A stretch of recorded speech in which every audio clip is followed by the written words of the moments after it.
because I put eating and going to sleep in two of those things that we need to learn to practice to do correctly. Mm.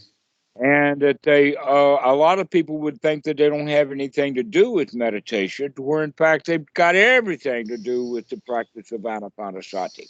Mm. To practice correctly, uh, because a lot of people, for instance, pick up habits from their little children about you should eat everything on your plate, Mm. or they will have an emotional attachment to a particular kind of food because of an incident or an episode. Say, mom goes off on a trip, and so Granny gives the little girl French fries or donuts or something like that to pacify her. And then that kid will get addicted to donuts or French fries later on, to the point that she will eat stale donuts Mm. because it's a donut in the mind. And Mm. donuts evict good feelings, because I felt good once when I was eating donuts when mom left. Mm.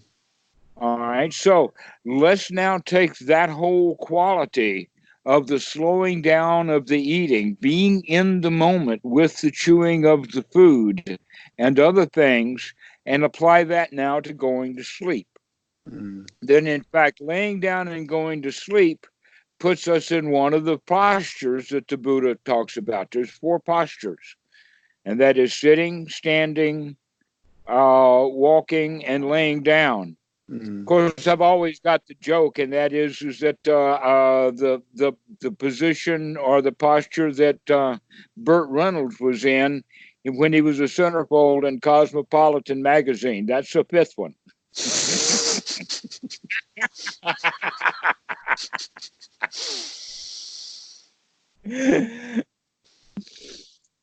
And that's called the reclining position, but it's somewhere between sitting and laying down. But we're actually talking about flat on the bed, Yeah. laying down. The posture normally, especially in the old days, and here in Thailand too, it's not a good idea to sleep on your chest with your back in Mm. the air. Yeah, it's bad And for your neck because your head's yeah, twisted to one side. and not only that, but you're not able to breathe very well because all of the weight of the body is laying right on the chest at night. Mm. But if you can adjust that so that you're not fully on the side and not fully down, but somewhere in the middle of that, then that's kind of like the Burt Reynolds posture. But at least you've gotten the lungs out so that they're not being collapsed. Sure. Also, sleeping on the back is not good, especially when the surface is hard, because that's what will cause back pain. Mm. And so you'll find all of these mattress companies saying, oh, buy our mattress so that you don't have back pain. And all they need is an old meditation teacher say, roll over and save your money.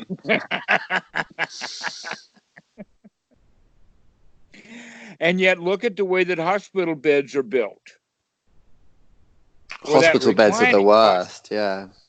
Yeah, right. They're actually, I think they're more designed to get the doctor to get his hands on you than it is for you to get the rest and sleep and relaxation you need in the hospital to recover from your illness. Mm. That in fact, a hospital is a terrible place to be sick. They're a terrible place to be safe. My personal experience, I've told all my family members if I get seriously ill, keep me away. Want to stay at home. Well, they don't want to deal with a dead corpse. Yeah. That's why they want to take you to the hospital. Said Oh. if you croak, they already got rid of you.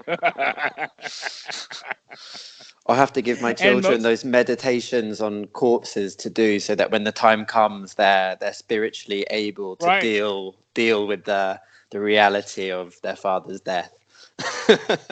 exactly. They could actually, you could invite them then to do a charnel ground meditation, and here's your object. I just Yeah. died.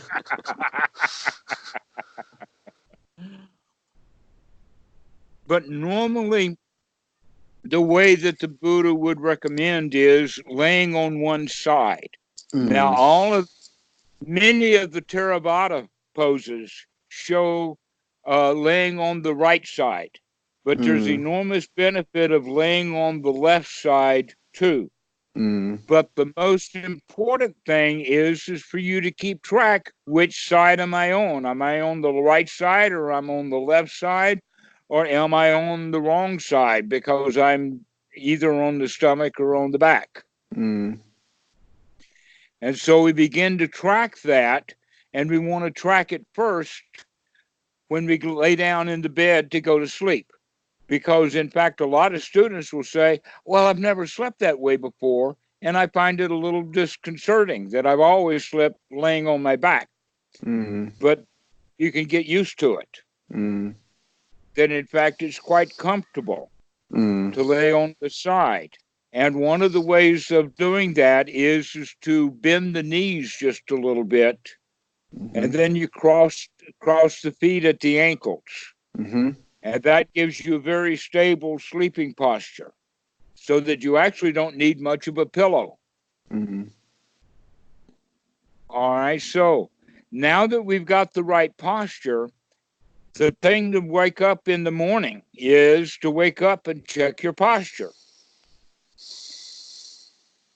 Am I on my side now, or am I back into my old bad habits when I wake up? Eventually, then, there will become a kind of bodily awareness or mindfulness throughout the night.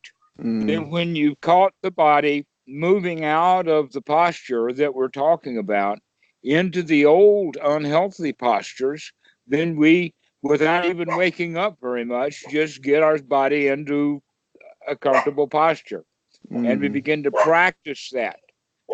But the only way that we can practice it is because of mindfulness. We have to remember to do this. So this is, in fact, a mindfulness technique, a mindfulness exercise. Yes, it's like sati of posture during sleep. Yeah, exactly so. Precisely so. And in fact, that's one of the qualities of the mindfulness of eating is that it's a mindfulness tool, because we're eating differently now than we normally have been eating so many years. That we're slowing it down. We're paying attention to what's inside the mouth. We're putting the utensils down rather than stirring and playing with the next bite. And we're very mindfully sitting, watching ourselves eat. Okay, so now we're going to start doing those kind of things for laying down and going to sleep. And one of the most important one is not putting yourself under any pressure at all for getting any sleep. It's much more valuable to get a little bit of really good sleep than it is to get a whole lot of mediocre sleep. And yet the doctors talk about it in the sense of time or hours rather than in quality. And so you can take that whole part out of it, so that you take your pressure off. Oh, I've got to get so much sleep or I will blah, blah in the morning. No, you're not going to be blah, blah, blah, blah in the morning. You're going to, all right, what posture am I in? Okay, so this is the question that we start to do, is to change our attitude even about going to sleep. And we have to remember to maintain this new attitude. And so in this regard, the attitude to take is the attitude of, wow, there's no place to go and there's nothing to do. And I don't have to do anything for the next 8 or 10 hours or 6 or whatever. I could just lay here and enjoy the night. And I could snuggle up with the covers and oh, this feels so good. Notice I'm on my left side right now. Oh, this feels so good. And that's the way to go about it. And when that feels comfortable, you can even let out a giggle. Let out, oh, this feels so nice. To lay in bed with no place to go, nothing to do. And by cultivation of joy still, isn't it? Just in Exactly. Yeah. Cultivation of joy, and to remember to breathe, to take a Mm. few deep breaths and to lay there, knowing that with good breathing and with a relaxed mental attitude, that sleep will come by itself without you wanting it. Mm. It will come by itself, and when it does, it's not going to be overloaded with the needs of tomorrow's activity, because we're not Mm. thinking about tomorrow's activities. We're having instead thoughts about how nice it is right now with no Mm. place to go and Mm. nothing to do. And by having that kind of feeling or attitude about it, then that puts us in a really relaxed state. Mm. And then we can go to sleep in that relaxed way. Now, the Buddha had a phrase for it that he called burning by day and smoldering by night, Mm. because he was talking about the same thing. Both of them are on fire. But the smoldering by night is when we think about it in the sense of night dreams, but daydreams and night dreams are so similar. And so what we need to do is to bring the dreaming down. And the way to do that is by not doing the dreaming before we go to sleep, getting the mind in the habit of dreaming so that it'll continue to dream after you go to sleep. And what I mean dream, I'm talking about this spinning, this thought process, all of this Mm. kind of stuff that's going on. And what happens then over time is that people don't dream so much. No need to do the dreaming, because dreaming is just, let's say, the dissatisfactions of the day. And if we're satisfied with the day, then there's no reason to think about all of the problems. And then there's no reason to go to sleep thinking about all of the problems. And therefore, while we're dreaming, we're not thinking about the problems. And in fact, we're not even dreaming much at all. Mm. And therefore, we're getting much more high quality rest by going to sleep with a completely different attitude. So you're Because, suggesting that see, that attitudinal shift will actually change the ratio of REM sleep to deep sleep. mm-hmm, exactly. Because the Yes, mind you're has less need to spin and fabricate and narrativize. now here's something that a lot of people don't quite understand, and that it is fairly possible with some training and Mm-hmm. in the right circumstances to come out of really deep sleep very quickly Mm. so that you can be on guard. In fact, this is what they train in some zendos, and certainly if it's martial arts. Mm. That the whole idea of the Zen stick is that, that if you're sitting in meditation in a meditation hall, he's going to hit you if you don't show small subtle signs that he knows you know that he's there. In other words, if he catches you asleep, you get whacked. Yeah. All right. So after a while with that, if you're living in the Zendo, he's going to come in at about 2 in the morning, and he's going to whack people who don't wake up. Mm. So that takes them right out of that deep sleep into, oh, the Zen master just walked in. And that training in martial arts is, oh, the ninja just crawled into the suite, and if we don't wake up, we're dead. Mm.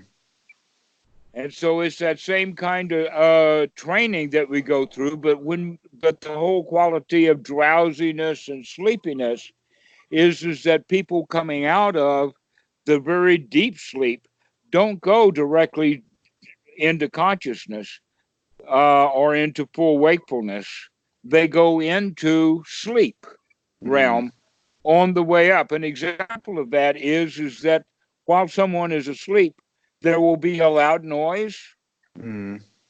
Some snow fell off of a tree, or the police came by with their sirens, or any kind of noise that happens, and that noise, rather than waking someone up so that they know exactly what it was, they'll take that noise and incorporate it into the dream. So it becomes part of the dream. And then they'll dream about that noise rather than paying attention directly to what that noise was, because it might be that that ninja coming in.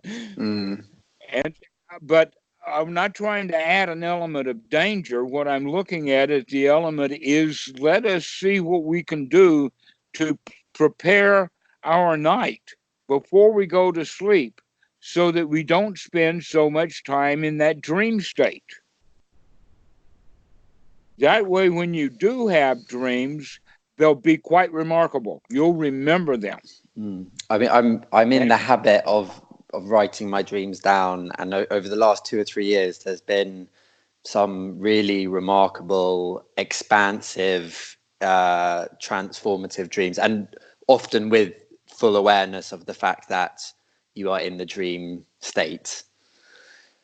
Actually, here's something that's really amazing, and that is that part of the quality of this waking up during the dream is that you could take control over it and manipulate it in the way that you want to, so that if people have things like nightmares, like the monster comes and then the little girl gets afraid, that she can learn to make friends with that monster. Oh, hi, monster. I recognize you. I'm trying to teach my daughter, I'm trying to say, if you have a nightmare, this is what you have to realize, that there's no such thing as witches, really. So therefore it must be a dream. And then you can turn and you can look at the witch and you can say, what's going on? Who are you? I'm not scared of you. Who are you? Yeah. I've had a few dreams like that, like confronting shadow elements of yourself in the dream. And they've been very, very moving and very beautiful, because suddenly this like big, terrifying, scary thing actually becomes this like small, scared thing that needs a bit of attention, and the whole thing changes because you've brought that awareness to it, because you said, actually, this, I don't need to be scared of this. This is a dream. I can look at this head on. Exactly. And that happens. You're right. That lightness of sleep. I mean, it's one of the wonderful things. People look at it different ways of having young children. Is that like, you're attuned to the fact that they're in, the next door room, or maybe they're in bed with you or whatever, and you wake up. What, are you okay? You go back to sleep, and it's quite nice that it takes the solidity out of the night, and it becomes like a journey. You wake up in the morning and you feel like you've had this journey to get to the morning, rather than just like some lump. Do you know what I mean? Yes, I do. Yeah. In fact, one of the things that go ahead. It's interesting. It's like I know this. Like I know about bringing the right quality of mind to sleeping, and yet I forget it. Do you know what I mean? Like hearing you talk for the last 20 minutes or whatever, it's like I know what you're saying. I know that has such a big impact on one's quality of life, and yet I forget it so often. So often I'll go to bed and all I'm thinking about is, right, what's the time? Okay, I'll set my alarm for here, and then I'll wake up, and then I'll have enough time, and then I'll be able to do this, and then I'll be able to do this. And it is actually such bullshit. Yeah. Okay. So this question may sound in the beginning kind of irrelevant, but do you make up your bed every day, or is the bed made up? No. Okay. Whether it actually is or not, one of the things that I would recommend that you do is plant something on the bed where you sleep, like a Dhamma book. Like the Majjhima Nikaya, put that on the bed. Every morning when you get up, put that on the bed where you sleep. Why is that? Because when you come to that bed, there that book is, and that book has got a message. And that message is, wakey, wakey. Don't go to sleep ignorantly. Go to bed. Go to sleep wisely. Yeah. And so that would be the thing that might help you, is just a simple reminder. put a Dhamma book on the bed. Or maybe if you want to go full out, if it's really hard to remember, put a glass of water on the bed every morning. Because when you see that glass of water, you say, oh, I've got to, I don't want to lay down with that glass of water. And so this is the point that I'm making is that you're making an intentional determined way of going to sleep. And the most important quality of that is when you lay down, you do it with complete relaxation. Perhaps even with or without the thought, no place to go, and nothing to do for the next 8 hours, and I'm just going to lay here and enjoy the night. With no thoughts about I've got to get to sleep, because you know that sleep is coming. That in fact, one of the things that you can watch for are the signs of sleep. Do you know when you're going to sleep that you're actually in the process of going to sleep? Once you're asleep, it's too late. But you can actually watch yourself getting more drowsy and say, yeah, this is it. And then you go right into it. And the physical sensations, you feel your body kind of dropping and you get like straight. Yeah. I did this morning, actually, I want to do it more often. I used to do it more often. I woke up after 5 hours, spent half an hour awake, and then go back to sleep. And I do that because when you go back to sleep after you've been awake for half an hour, after you've had 4 or 5 hours, you can observe yourself falling back to sleep, and instead of the observation ending because you've entered sleep, you tend to enter REM sleep if you've done that cycle of being asleep for 4 hours, waking up for half an hour, and then going back to sleep. So you can observe yourself falling asleep, and at a certain point you observe yourself in dream, and it's completely seamless. And I find that a really rich, the getting from one to the other, like a very rich place to observe. And then also when you're in the other, when you're in the dream, you're aware in the dream, and there's lots of, exciting and rich potential there. Generally, what happens is that the first dreaming that we do is kind of like an extension of what we were thinking about when we went into the sleep. So if the kinds of things that we're thinking about is anapanasati, as opposed to tomorrow's job to do, then that's a much better kind of sleep. Like, oh, this is really nice. Oh, no place to go. Oh, I like this. Oh, this feels so good. The kind of thoughts that we should be giving ourselves a lot all the time. But for some reason, we've got into this idea of karma in the sense of the results of the action is delayed. And so what we're saying now is to make sure when you're laying down to go to sleep that you actually give yourself all of the best benefit of having lived that day. A well-lived day deserves a pleasant night. Just as you're going to sleep, allow yourself to feel just as good as you can. On some days that's going to be better than others, because that's just the natural cycles of things. But in all cases, every time you lay down to go to sleep, you're going to lay down with the thought, this is really nice. This is good. This is excellent. Gravity has no hold. Like in that Christian song, death has lost its sting. Death has no sting. Well, gravity has no sting when we're laying in the bed, weightless. It's interesting what you were just saying before about karma and feeling sort of satisfaction, and like the idea that Anapanasati is very much a kind of training in positive mental states, and it's like and what I was describing before about the way that some, when the sits are like this, I feel like this. When the sits are like this, it's difficult to not turn that into suffering, or it can be.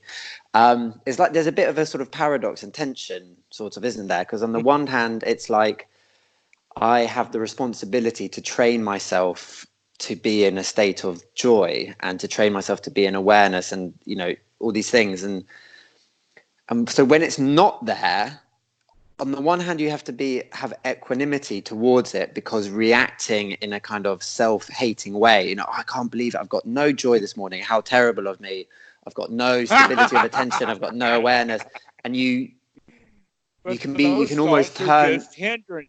Yes. But then on the other hand, you can't just that you can act skillfully, can't you? Because you don't want to just you can't sit down and be like, oh, my mind's wandering. I completely accept that, and spend the next 40 minutes with your mind wandering all over the place. You correct it, don't you? You go, I've noticed this, exactly. Therefore I will do this. So it's a balance between that responsibility and skillful action, and also kind of acceptance and equanimity. Right. When you're talking about that reminds me of the term that is often used in Western Buddhism, that's called choiceless awareness. Mm. All right. And whatever they're actually meaning, for the beginner, that's not a good idea. An example of that is standing in the road and seeing a big truck coming. I'm aware of the truck, but I'm choiceless. Yeah. And it's going to run. And so that's maybe not the right way of approaching it. That in fact, what we need to do is to have that awareness.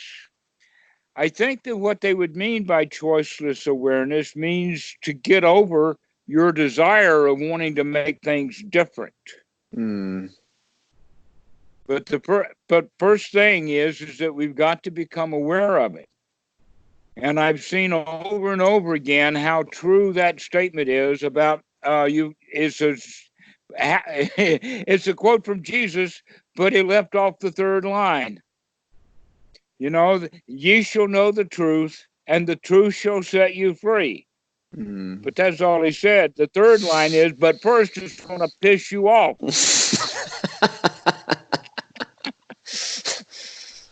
Yeah. And that follows exactly along with that movie, A Few Good Men, where Jack Nicholson is playing, I think it's Colonel Jessup, and he's on the witness stand when he's stomps the truth. You can't handle the truth. Mm. Well, that's true. Most of us can't handle the truth in the beginning. So the example was the one that you just gave when you were saying, oh, the mind is really in bad shape right now. That is full of hindrances, and I'm not feeling good. I'm feeling blah. And then we don't like it. We can't handle that truth. But if we're handling it well, we can say, I call you. I call you Mr. Misery Guts. I call you Mr. blah, blah, blah. And then we take a few deep breaths and bring ourselves out of it. And you need to practice that over and over again. In fact, the worst case is the best place to practice. That when you're actually experiencing joy, really get into it. But when you're not experiencing joy, look at that, because that's the time for work. So that you come eventually to the state that no matter how blah, blah the mind gets, or how often it does, you can pull yourself out of that.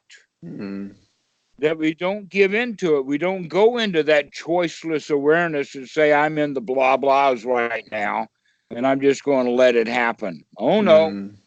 Oh, no. I'm stronger than that. There's a lion in there someplace.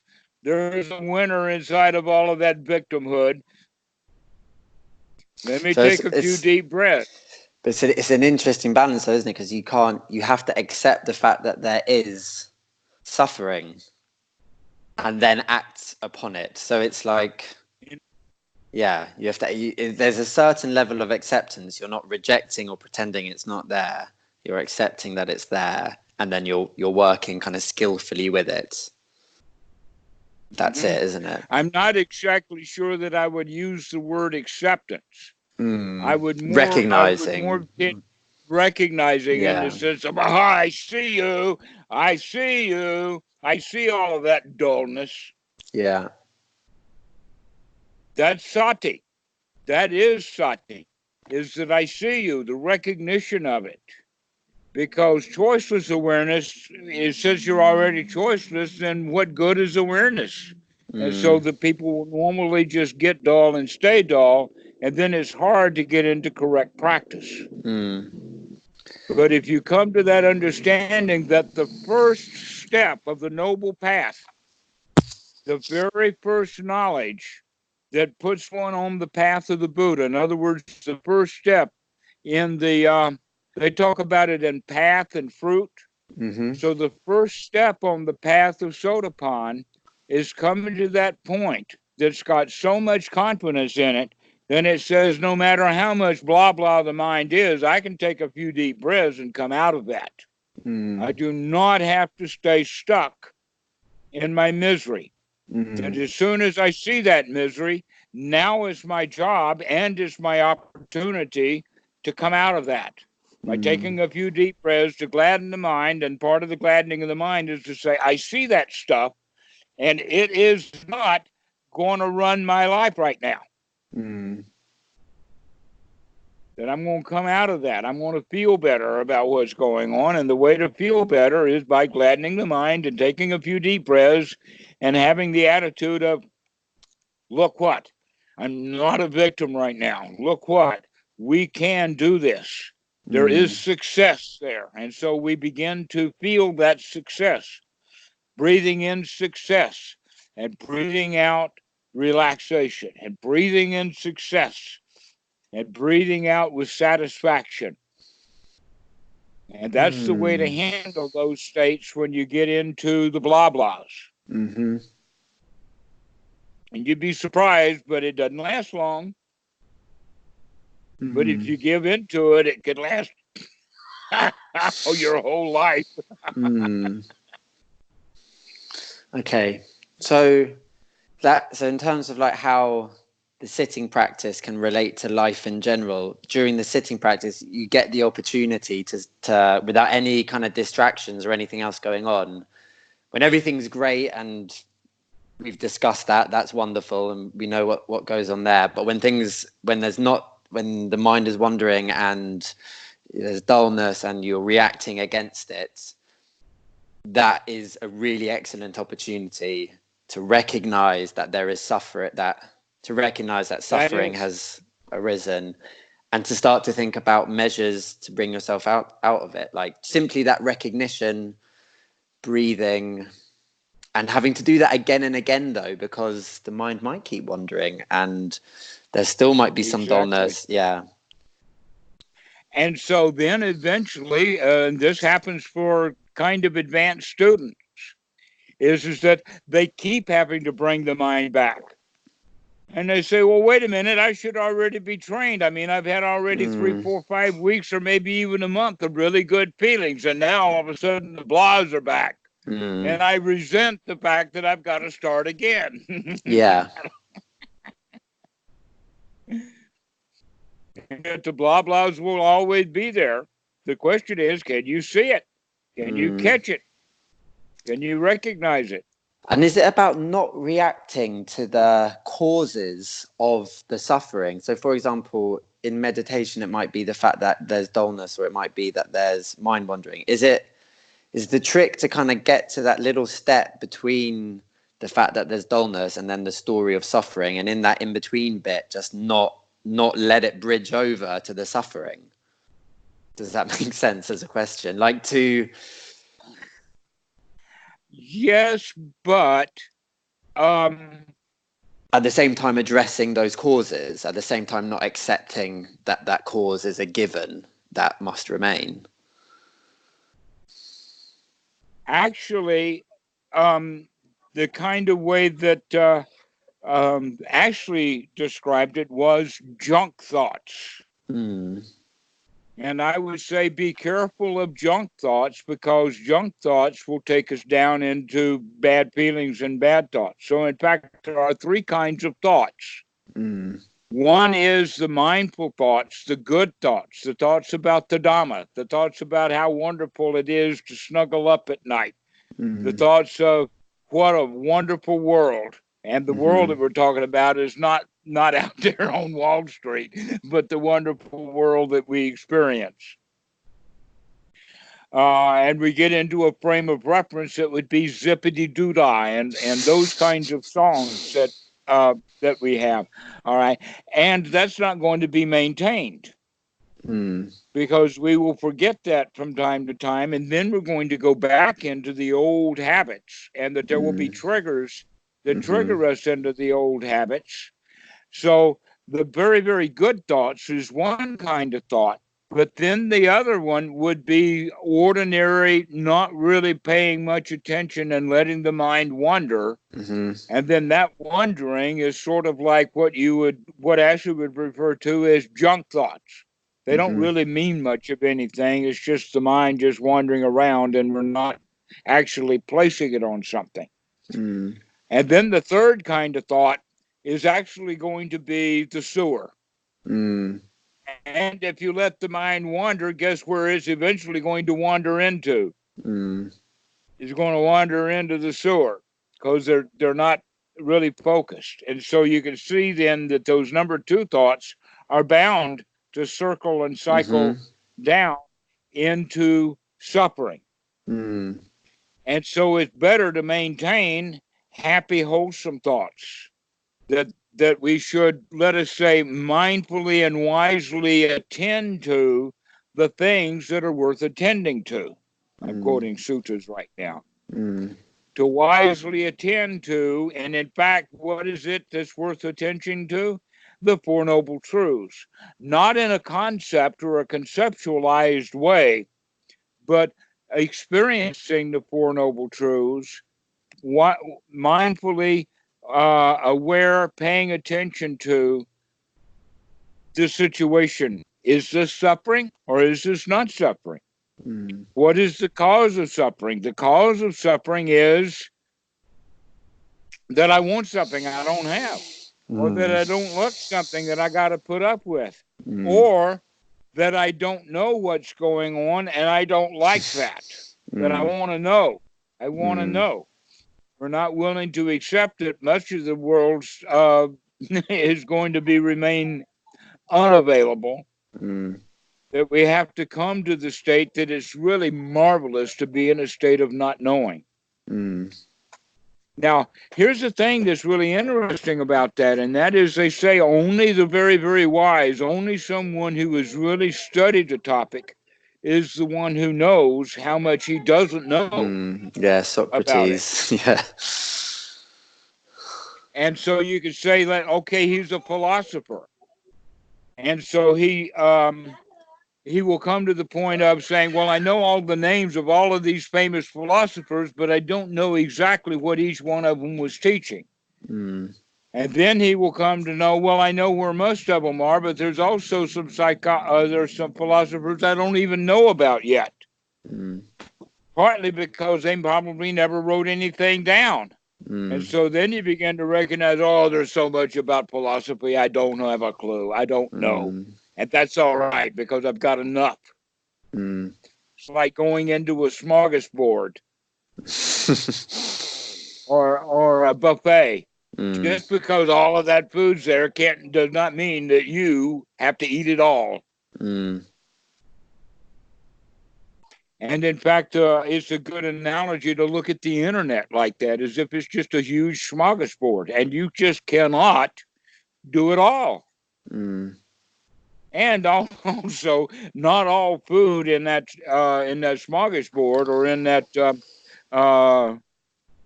buffet is very wholesome. Right. Not all of it is very wholesome, and a lot of it is not even delicious. Some of it, in fact, was from yesterday. And the reason it's there today is because nobody wanted to eat it yesterday. Is it going to be better today? I don't think so. And so we have to become a little skillful in recognizing that we're not going to know everything. We're not going to try everything. We're not going to get everything, but we can get enough to be completely satisfied. So it's interesting. We've spoken a little bit today about the sort of growing awareness of the suffering and the dukkha in contrast to the kind of joy that the jhana practice. It's astonishing. It's like I feel like in the last few weeks, as I said, we've spoken about some of the suffering, but there's also through the practice of first jhana, it's like inclining your mind and body to that sense of joy. There's been so many times in the last few weeks I've just been cycling, or I've been listening to a piece of music, or I've been playing with my children, and suddenly it's just like the whole body is just like suffused with joy and pleasure. It's astonishing. Just like I've really gotten the idea in the last few weeks that it's like it is a training through sitting and cultivating the factors that will lead to being in first jhana and meditation. You train yourself to incline your way to that sensation of joy and pleasure in the rest of your life. Precisely.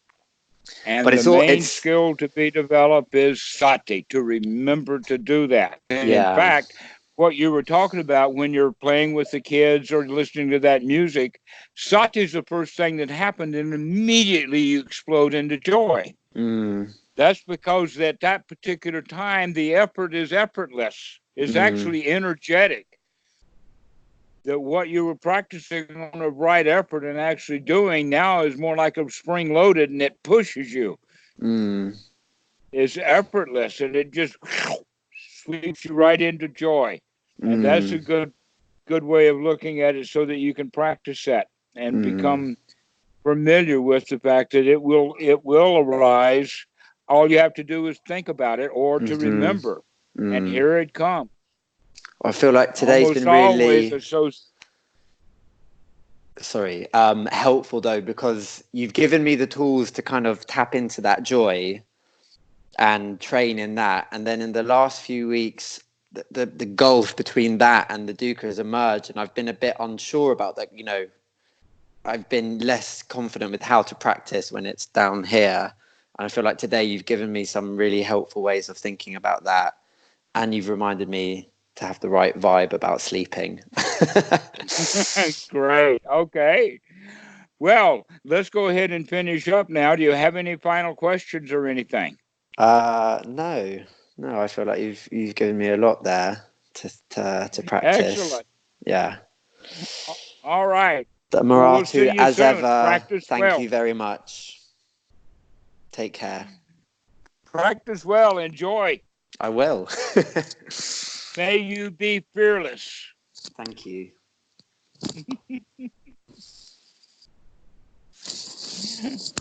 Bye.